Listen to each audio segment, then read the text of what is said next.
Our soul is the aspect of us that is connected to the universe. It's the aspect of us that is connected to God. Our soul is the eternal, unchangeable part of us that survives beyond the here and now. And the soul is really essential to having a fulfilling and abundant life experience. And really, the biggest challenge when it comes to self-development work is balancing out the mind, the body, and the soul so that you can hear the guidance of the soul. Because oftentimes, and especially like through our childhood and just through our experience of being a human being, our mind and our ego tend to take over, and they tend to really kind of narrate the conversations that we have in our head. And what often happens is the soul ends up kind of being in the background. It ends up being really, really quiet. When ideally the balance that we're looking for is for our soul to be the primary voice of the conversation and the narrative that we're having on that consistent basis, and the mind to really be a part of running the day-to-day show. The mind to really be that element of us that is more operational in nature, where we're gonna go run this errand at this time. Great. That's great that the mind can figure that out.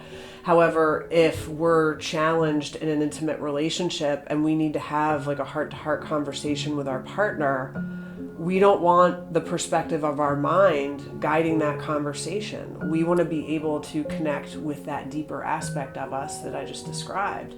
That's who we want showing up. So that's why it's so important to really create some inner clarity and see where our thoughts, our reactions, and our emotions are clouding and really, really creating a lot of noise, and that our attention is going to that voice as opposed to the voice of the soul. Because the voice of the soul, it's not loud like your ego. It's not incessant like your ego. It's not going to create anxiety and fear in you. The voice of the soul has a much quieter but all-knowing nature to it. And that's why when we make decisions from that place, it feels different. Think about it.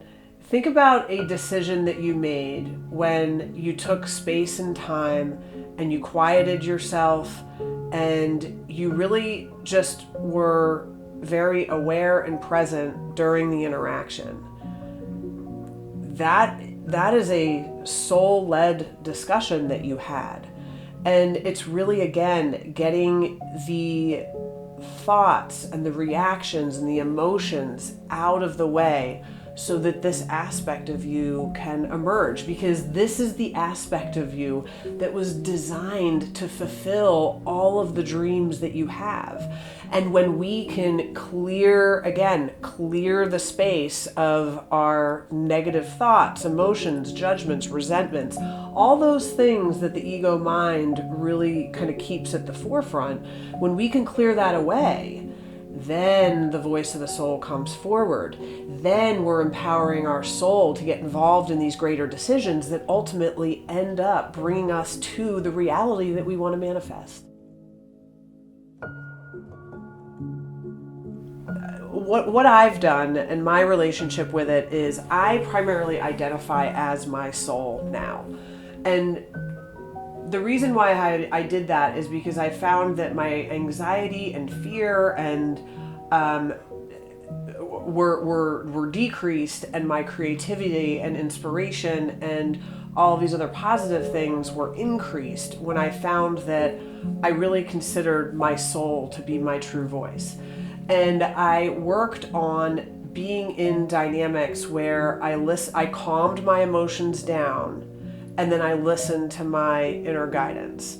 And so I used to practice this because of the dynamic that I have with owning my own business. We service a lot of different clients where we support their HR needs. And we have clients that come and go and things change, and the consulting business can be very fluid. And what I used to do is have these huge emotional reactions when I would lose a client. And so it would create a lot of fear and anxiety. And these were situations where I initiated some of the endings of these relationships. So it was definitely a situation where I was dealing with my emotions. And what I did was, when I would have the situation happen, I would immediately feel all the emotions come up, the fear, the anxiety, the thoughts, like all of that stuff would start. And then I'd recognize it and I'd say, you know what? I'm always safe. I'm always protected. So I'd bring an affirmation in, and then that would start to calm me down. And then I'd keep affirming what I know to be true, in that any of these shifts are always meant for my greater good. Anything that happens, I'm going to trust that it's a part of the bigger puzzle. And so I would continue to rely on that through the process. And what would happen then is my emotions would come down. Those negative thoughts would start to come down. And then I could really see what was going on. And what was going on was, and then I could respond from a place of not being emotional and having the wisdom of just knowing what was next. And that is what that is being able to really live from your soul. So what happened was, because I had such great success with that and I felt so much relief from it, I just started applying it to every scenario. So now when I have something happen that kind of brings that emotion up in me, number one, I don't have the level of intensity of those emotional responses that I had before at all. That's the beauty of doing this kind of work, is that the more you practice it, the less painful these emotions are to experience.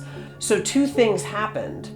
The first thing was that over time, my reactions just started to go down in intensity. So the normal anxiety and fear that I would feel when these situations, external things would happen, started to go down. And so what happened is I kept doing it, and then I just started to identify that voice of reason as my own. And that's ideally the place to be, because it's about identifying as it so that you become it, so that you don't have to think about it anymore.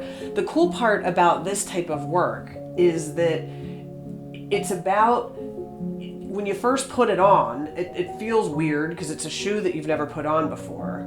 But eventually it's designed to help you so that you run even faster. And before you know it, it becomes part of your foot, and you just function like it. So that's the really nice part, is that it's a situation where you might have to think of these aspects now while you're kind of understanding it and putting it together, but eventually it just becomes how you are. I think for me, it's more about recognizing when I'm not in my soul, because it feels different. And for me right now, with where I'm at with it, I really focus on just integrating it into the aspects of my daily life. Like, an example will be, I have a 4-year-old and a 5-year-old, and they're crazy, but they're amazing and they're wonderful. But when you have 2 toddlers, frustration can be an emotion that visits you pretty often. But what I do, though, is I transform that as often as I can, and really try not to waste time in that emotion. And I really like to then shift back into my soul and just recognize how incredible it is to be witnessing these 2 people experiencing their childhood that is in time, and every moment I get with them is its own thing, and it's a beautiful memory if I let it be.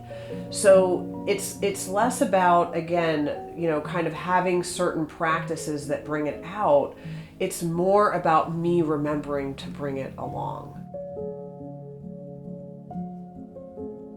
connecting with your soul will always provide guidance in challenging times.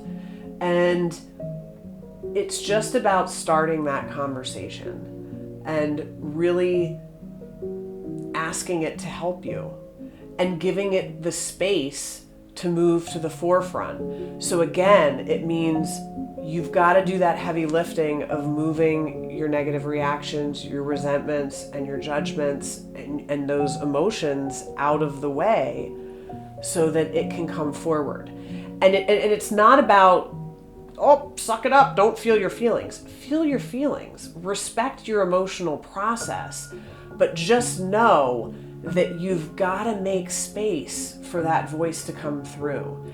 You've got to create space to hear that wisdom.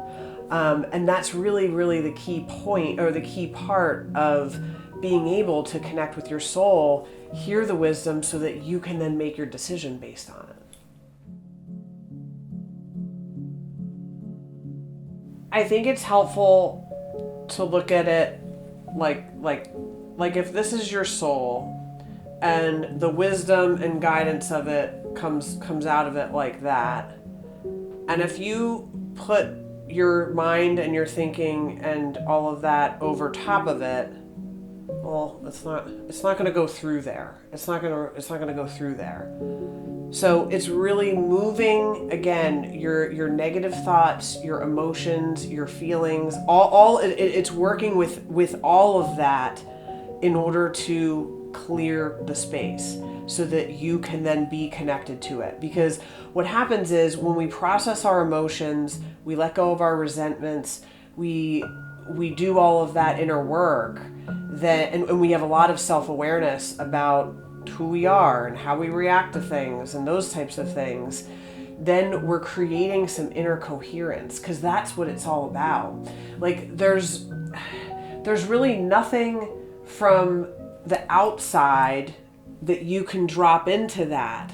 It's all about you looking at like, wow, I spend a lot of time in these thought patterns that I know are perpetuated by my ego. All right, I'm just going to spend the next couple of weeks just noticing that.